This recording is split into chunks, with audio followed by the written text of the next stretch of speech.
Hello student, আজকে কথা মতন আমরা 3 কোশ্চেনের সেকেন্ড পার্ট নিয়ে এসেছি। প্রথম পার্টে আমি বাংলা যে গল্পটা সেটা খুব সুন্দর করে বুঝিয়ে দিয়েছি।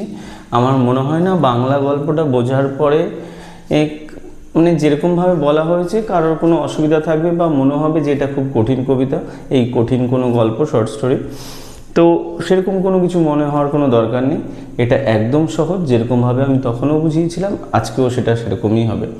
তো আমরা ভিডিওটা বড় না করে আমরা ডাইরেক্ট চলে যাই। তো 3 কোশ্চেন কে লিখেছে? Leo Tolstoy, Russian writer. তো লিও টলস্টয়ের সম্বন্ধে একটুখানি টুক করে জেনে নিই। লিও টলস্টয়ের যে আসল নাম সেটা কি নাম ছিল? লিও টলস্টয়ের আসল নাম ছিল কাউন্ট লেভ নিকোলোভিচ টলস্টয়। ঠিক আছে, যে popularly known as Leo Tolstoy নামে পরিচিত। অ্যাকচুয়াল নাম কি ছিল তাহলে? Count Lev Nikolaevich Tolstoy.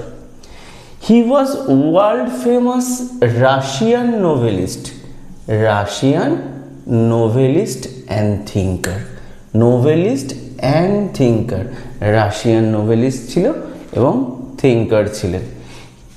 তারপরে এই টেক্সট কবে পাবলিশ হয়? It was publish in Russian, রাশিয়ানে এটা কিভাবে কত সালে হয়? 1885 সালে। As a story in collection, কি নাম তার? What men live by other tales. এই কালেকশনে কি হয়? What men lives by and other টেলসে কি হয়? এই কালেকশনে এই 3 স্টোরি বা 3 কোশ্চেন কি হয়? প্রথম ছাপা হয় 1885 সালে। এটা যেটা খুব ইম্পর্টেন্স, এটা হচ্ছে কি ধরনের?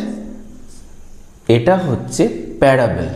প্যারাবেল মানে এখানে কিছু শেখার আছে, মন দিয়ে শোনো। প্যারাবেল মানে কি লিখে রেখেছেন? শিক্ষামূলক গল্প। অ্যাকচুয়ালি আগেকার যুগে কি হতো, এই প্যারাবেল গল্পগুলোকে গুরু যারা আছে, মানে আগেকার যুগে যে পাঠশালা হতো, সেই পাঠশালায় যে শিক্ষাগুরু যে থাকতেন, সেই গুরু কি করতেন? তার শিষ্যদের এই প্যারাবেলমূলক যে শর্ট স্টোরিগুলো হয় সেগুলো কি করতে বলতেন, যাতে এই ধরনের গল্প থেকে নীতি শিক্ষা নেওয়া যায়। তো এটা পাঠশালাতে পরিচিত ছিল এক সময়। তো এইটা হচ্ছে প্যারাবেলের অন্তর্গত, যেটা জেসাস কি করতেন বা যীশু খ্রিস্ট কি করতেন, সে তার শিষ্যদের কি করতেন? এই ধরনের প্যারাবেল শোনাতেন। তাহলে আবার আসছি যে 3 কোশ্চেনকে লিখেছে লিও টলস্টয়। তার আসল নাম হচ্ছে কাউন্ট লিভ নিকোলোভিচ টলস্টয়, যে popularly known as Leo Tolstoy. সে কি ছিল? রাশিয়ান নোভেলিস্ট ছিল এবং থিঙ্কার ছিল, এবং এটা ছাপা হয় 1885 সালে। কোথায় না? What man live by other tales, আর এটা ছিল একটা প্যারাবেল। তাহলে এই অবধি আশা করি কোনো ক্লিয়ার, একদম কারোর কোনো অসুবিধা হওয়ার দরকার নেই। এইবার আমরা আসবো আসল, যার জন্যে এত কিছু আমরা বললাম, সেই 3 কোশ্চেন। ঠিক আছে, এটা আমরা কটা ভাগে ভাগ করেছি।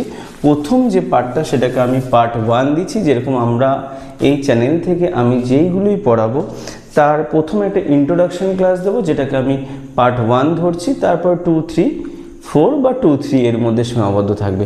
তাহলে আজকে আমরা পার্ট 2 করাচ্ছি, যেটা এই গল্পের প্রথম অংশ। মন দিয়ে শোনো, শুনলেই হয়ে যাবে, বাড়িতে মনে হয় না একবারও পড়তে হবে। দেখো বলছে,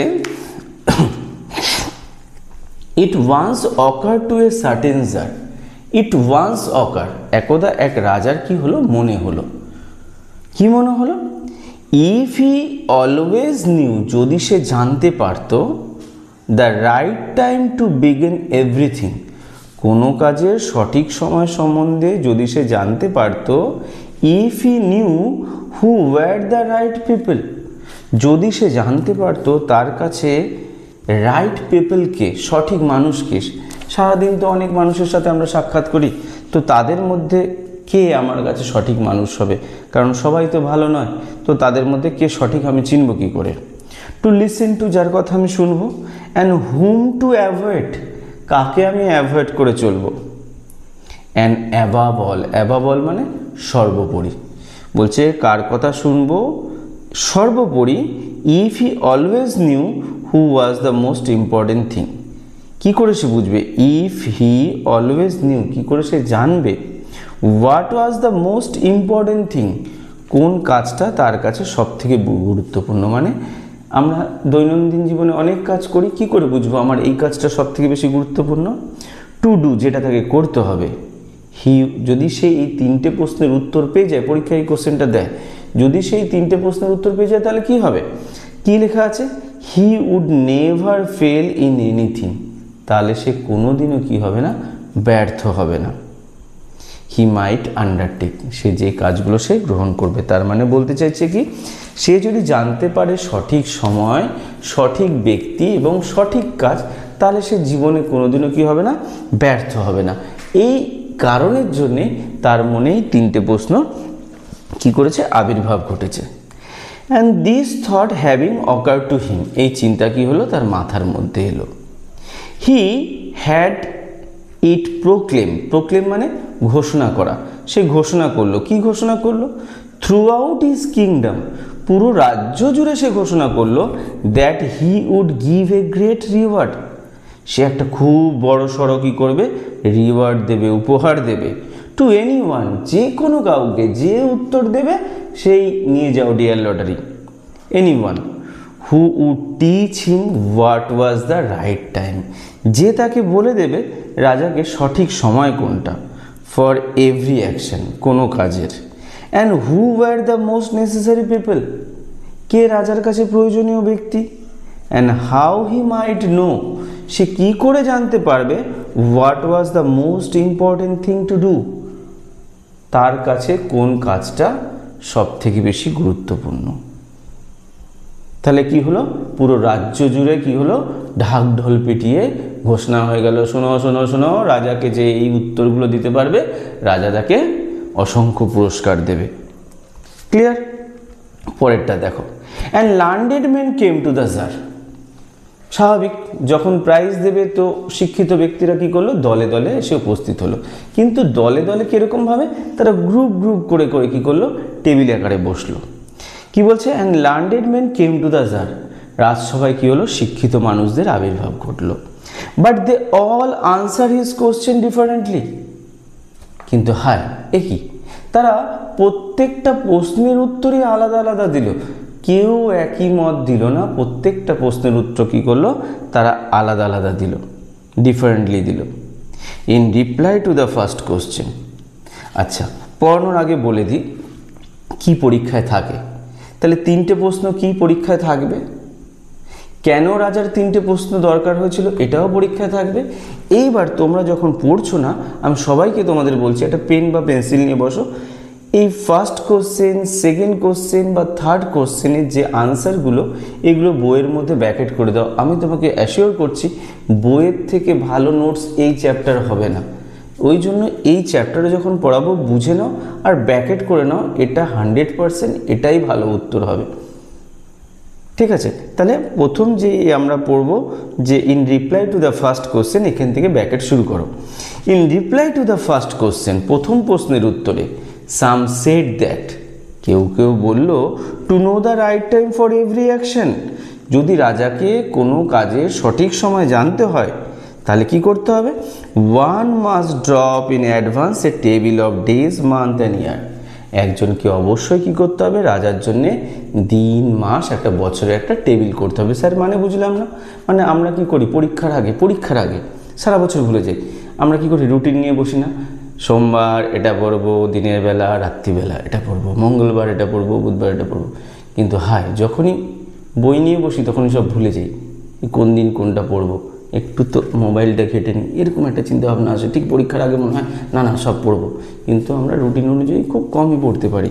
তো রাজাকে বললো, রাজা আপনাকে কী করতে হবে, দিন, মাস, বছর অনুযায়ী একটা টেবিল টেনে নিন। তারপরে কি করবে রাজা, বললো in reply to the first question some said that the right time, যদি রাজাকে জানতে হয়, one must drop in advance the table of days, month and year, and must live strictly according to it, এবং রাজাকে strictly কী করতে হবে, এটা কি করতে হবে, এই অনুযায়ী চলতে হবে। অনলি দাস, কেবলমাত্র এইভাবেই, সেড দে, তারা বলল, could everything be done at it's proper time, বলছে রাজা যদি এটাই করে তাহলে প্রত্যেকটা কাজ কি করবে, রাজা ঠিক সময়ে করতে পারবে। তাহলে এটা ছিল একটা গ্রুপের উত্তর। এবার দেখো তাদের মধ্যে গ্রুপ একটা উত্তর দিয়েছে, মানে অন্য গ্রুপ কি করবে, তার বিরোধিতা করবে, নাহলে তো পুরস্কার নিয়ে চলে যাবে, আর বাকিরা কি করবে? আঙুল চুষবে। এই জন্য বাকিরা কি করলো? এর বিরোধিতা করলো। কি বললো তারা? দেখো, বললো আদার ডিক্লেয়ার দ্যাট, অন্যরা বললো দ্যাট ইট ওয়াজ ইম্পসিবল। বললো না না না না, এসব চলবে না, এসব এই নিয়ম সব আজগুবি, এতে রাজার কোনো কি হবে না, কোনো উন্নতি হবে না। কি করতে হবে? To decide before hand the right time for every action, but that one lending one self be absorb in the ideal past time. বলছে এটা তো অসম্ভব। কেন অসম্ভব? বলছে it was impossible to decide. হয় নাকি এটা কোনো সময়? কোনো কাজ হাতে নেওয়ার আগে বলে দেবো এটা বেশি গুরুত্বপূর্ণ, সেই জন্য বলছে it was impossible to decide before hand the right time for every action. বলছে না না, কোনো কাজ হাতে নেওয়ার আগে বলা যায় না ওই কাজটা গুরুত্বপূর্ণ কি না। But that one letting one self be absorb in ideal past time. যদি এরকম হয় তাহলে একজন ব্যক্তি তো অলস হয়ে ঘুরবে। সাপোজ ধরো রাজার কি রয়েছে, এক মাসে তার 4টে কি 5টা ভালো কাজ রয়েছে, ধরলাম 5টা ভালো কাজ রয়েছে, তাহলে বাকি 25 দিন কি করবে? তাহলে রানীকে নিয়ে গোয়ায় চলে যাবে। তাহলে রাজা আস্তে আস্তে কি হবে? একটু আলসে হয়ে যাবে। তো বললো না না না, ও সব হবে না, রাজাকে কি করতে হবে? প্রত্যেকটা কাজকে সমানভাবে দেখতে হবে। আর যদি এরকমভাবে হয় তাহলে রাজা কি হবে? অলস হয়ে যাবে। তাহলে কি করতে হবে? One should always attend to all that it was going on. একজন ব্যক্তিকে প্রত্যেকটা কাজে সমানভাবে গুরুত্বপূর্ণ দিতে হবে, গুরুত্বতা দিতে হবে। And then do what was most needful. তারপরে বুঝতে হবে এই এতগুলো কাজের মধ্যে কোনটা বেশি গুরুত্বপূর্ণ। এটাও আরেকটা গ্রুপের বা অন্য যারা দল আছে তাদের ভালো লাগলো না। তারা কি বলল? আদার এগেন মানে অন্য একটা দল তারা আরেকটা উত্তর দিল। কি বলল? Other again said that however, যাই হোক, attentive the tsar might to be what was going on. যদি রাজাকে কি করতে হয়, ভাবতে হয় কি করবে সে, what was going on, it was impossible for one man to decide correctly the right time for every action. বলছি দেখো বাবু, ওই রাজার একার পক্ষে কি হবে না, সম্ভব হবে না। একার মাথায় কত কিছু নেবে বলো তো, সংসারের ঝামেলা, রাজ্যের ঝামেলা, আবার ইম্পর্টেন্ট কি কাজ, ও বাপু রাজার দ্বারা একা হবে না।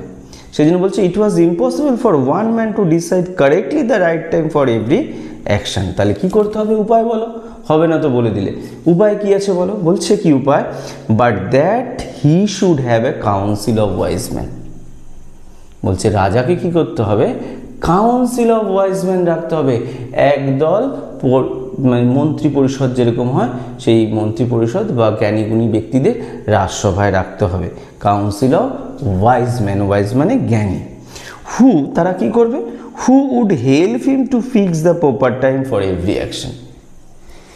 যে রাজাকে প্রত্যেকটা কাজে কি করবে? হেল্প করবে, কারণ তারা জ্ঞানী, তাদের অনেক বুদ্ধি আছে।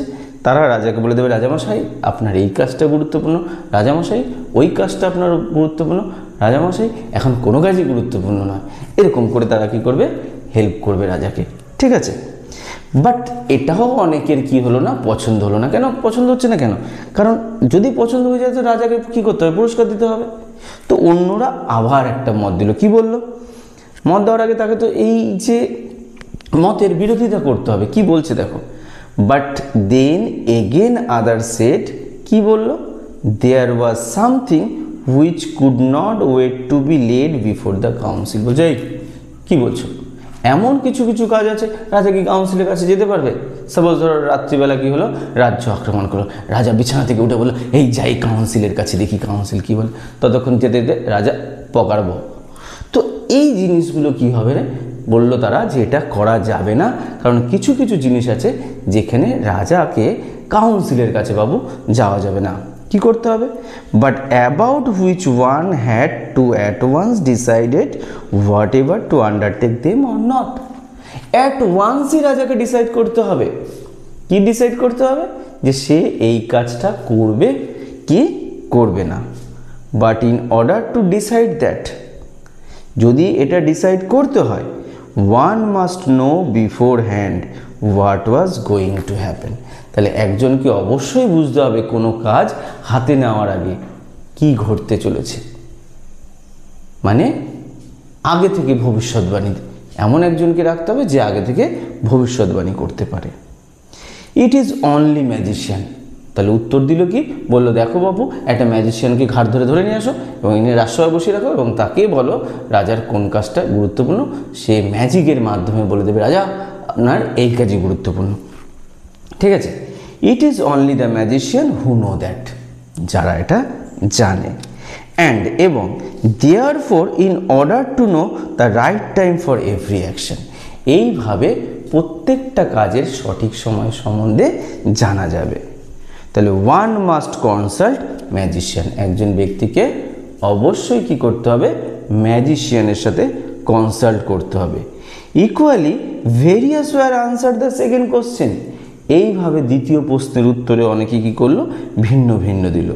সাম সেড, কেউ বলল, কি বলল, দ্য পিপল দ্য যার most needed were the councillor, বলছে রাজাকে সব থেকে বেশি গুরুত্ব দিতে হবে কাকে জানো, দ্বিতীয় প্রশ্নের উত্তর। তাহলে প্রথম প্রশ্নের উত্তর কিন্তু ম্যাজিশিয়ান পর্যন্ত শেষ, মানে তোমাদের যে ব্যাকেট দিতে বলেছিলাম ওই ব্যাকেট আমরা ম্যাজিশিয়ানে শেষ করব, এটা প্রথম প্রশ্নের উত্তর। এটা মনে রাখার জন্য তোমরা এরকম ভাগ করে নেবে, প্রথমে কি হচ্ছে টেবিল, টেবিলের পরে কি বলেছে কাউন্সিলকে নিতে হবে এবং তারপর থেকে পরপর যে স্টেপগুলো রয়েছে সেই প্রত্যেকটা স্টেপ যদি লিখে লিখে পড়ো তাহলে এটা কি হবে, খুব সুন্দরভাবে হয়ে যাবে। ঠিক আছে, তাহলে আর অত বেশি শেষ হবে না, শেষে ম্যাজিশিয়ান তারপরে কাউন্সিল এখানে এরকমভাবে স্টেপ স্টেপ করে নেবে। এবার বলছে equally various were answer the second question, দ্বিতীয় প্রশ্নের উত্তরে তারা আবার কি করলো, ভিন্ন ভিন্ন দিল। তাহলে এখান থেকে একটা ব্যাকেট করে দাও। সাম সেড, কেউ কেউ বললো the people the are most needed were the councillor, বলছে রাজাকে সব থেকে বেশি গুরুত্ব দিতে হবে কাকে জানো, তার কাউন্সিলকে, কারণ তারা জ্ঞানী গুণী, তারা রাজাকে অনেক বুদ্ধি দেয় তাদের। আদার দ্য প্রিস্ট, বলে এই না ও সব করলে হবে না, পুরোহিতরা পুজো টুজো করে সবাইকে শান্ত রাখে, পুরোহিতকে বেশি গুরুত্ব দাও। আদার, অন্যরা বললো ডক্টর, কী সব বলছে, এই ডাক্তারকে দে, ডাক্তার সবাইকে এই পেট খারাপ ঠেট খারাপ ঠিকঠাক করে দেয় তো ডাক্তারকে দে। while some said the warriors were the most necessary, এই কি বলছিস, কে বাঁচায় বল তোকে রাত্রিবেলা, ওয়ারিয়াররা বাঁচায়, যে সেনা আছে তারা বাঁচায়, তো সেনাকেই বেশি গুরুত্ব দিতে হবে, এই বলে কি করলো তারা একের ওপরে আরেক উপরে বুদ্ধি দিতে লাগলো। তাহলে সেকেন্ড কোশ্চেন এখানে শেষ হয়ে গেল, ব্যাকেট দিয়ে দাও। টু দ্য থার্ড কোশ্চেন, এবার আসি তৃতীয় প্রশ্ন, তারও উত্তর বিভিন্ন রকম আসলো। কি আসলো, as to what was the most important occupation, এখানে অকুপেশন মানে কাজ, কোন কাজটা রাজার কাছে বেশি গুরুত্বপূর্ণ। সাম রিপ্লাইড দ্যাট, কেউ কেউ বললো যে, কি বললো, the most important thing in the world was science, বলছে দেখো রাজাকে যদি সব থেকে ভালো কাজ করতে হয় না, সায়েন্সকে বেশি গুরুত্ব দিতে হবে, নাহলে দুনিয়ায় কিচ্ছু নেই, আগে সায়েন্সকে গুরুত্ব দাও তারপরে সব কিছু। আদার সেড, অন্যরা বললো ইট ওয়াজ স্কিল ইন ওয়ারফেয়ার, বলছে ধ্যাত কী সব বলে, আরে যুদ্ধবিদ্যাকে বেশি গুরুত্বপূর্ণ দিতে হবে, পাশের বাড়ি বা পাশের রাজ্যে কেউ সে কানে করে পটাশ করে দিয়ে দেবে, তখন তুই কী করবি, তো আগে কি করতে হবে, যুদ্ধবিদ্যাকে বেশি গুরুত্বপূর্ণ দিতে হবে। অ্যান্ড আদার, অন্যরা বললো এগেন ইট ওয়াজ রিলিজিয়াস, এই সব কী সব বলছে, আরে পুরোহিত প্রতিদিন নমঃ নমঃ নমঃ নমঃ করে, দে ওদের গুরুত্ব দিতে না দিলে হবে, দেবে একদম ক্ষয়ক্ষতি করে সব বুঝবি, কোনো ফসল হবে না, পেট শুকায়া মরবি। তো এরকম কি করলো তারা, বললো রিলিজিয়াস ওয়ার্শিপকে কি করতে হবে, বেশি গুরুত্ব দিতে হবে বা ধর্মকে বেশি গুরুত্ব দিতে হবে। তাহলে প্রথম দ্বিতীয় তৃতীয় তিনটে প্রশ্নের উত্তর পাওয়া গেল, ব্যাকেট করে নিলে। এই হয়ে গেল রাজার তিনটে প্রশ্নের উত্তর শিক্ষিত মানুষেরা কি দিয়েছে। তাহলে একটা লং কোশ্চেনে আনসার হয়ে গেল। এইবার একটা দেয়, রাজা কেন কি করলো না, কাউকে কোনো রিওয়ার্ড দিল না, আমরা সেটা পড়বো। দেখো বলছে all the answer being different, সমস্ত আনসার কি করলো, ভিন্ন ভিন্ন হলো। The czar agreed with none of them, রাজা বলল না রে, আমি তোদের কোনো উত্তর আমি নিতে পারবো নি রে। সে বললো the czar agreed with none of them, কারোর উত্তর সে নিল না। And gave the reward to none, যা তোদের কোনো রিওয়ার্ডই দেব না। সে বললো কোনো রিওয়ার্ড তাদের দেওয়াই হলো না। বাট স্টিল উইশিং, কিন্তু তখনও আশায় রয়েছে, to find the right answer to his question, তখনও সে এই আশায় রয়েছে সে তার প্রশ্নের সঠিক উত্তরই পাবে। He decided to consult a hermit, সে ভাবলো সে একটা হারমিটের সাথে কনসাল্ট করবে বা দেখা করবে। ওয়াইডলি রিনোড ফর হিজ উইজডম, যে তার জ্ঞানের জন্য সবার কাছে প্রসিদ্ধ। ঠিক আছে, তাহলে এই অবধি আজকে আমরা ফার্স্ট ক্লাস করালাম, যে উইজডম পর্যন্ত। আশা করি এর মধ্যে তোমাদের কোনো অসুবিধা হবে না। তবে মনে রাখবে, এই যে যেটা পড়ালাম এইখান থেকেই ধরে নাও 90% তোমাদের এই কোশ্চেনটাই আসার চান্স আছে। 3টে প্রশ্ন কী ছিল, 3টে প্রশ্নের উত্তর শিক্ষিত মানুষেরা কি দিয়েছে, রাজা কেন রিওয়ার্ড দেয়নি, রাজা কিসের জন্য হারমিটের সাথে দেখা করতে যাবে। তাহলে এই হলো আমাদের ফার্স্ট ক্লাস। তো তোমাদের কেমন লাগলো জানাবে, আশা করি ভালো। দেখো অনেক কষ্ট করে করছি, অ্যাটলিস্ট দেখার পরে একটা লাইক দিও, যাতে আমার মনে হয় যে হ্যাঁ তোমাদের উপকার হয়েছে। তো আজকের মতন এই ক্লাস এত অবধি থাক। নেক্সট দিন আমরা শুরু করব দ্য হারমিট লিভ থেকে। ততক্ষণের জন্য টাটা, গুড বাই, ভালো থেকো।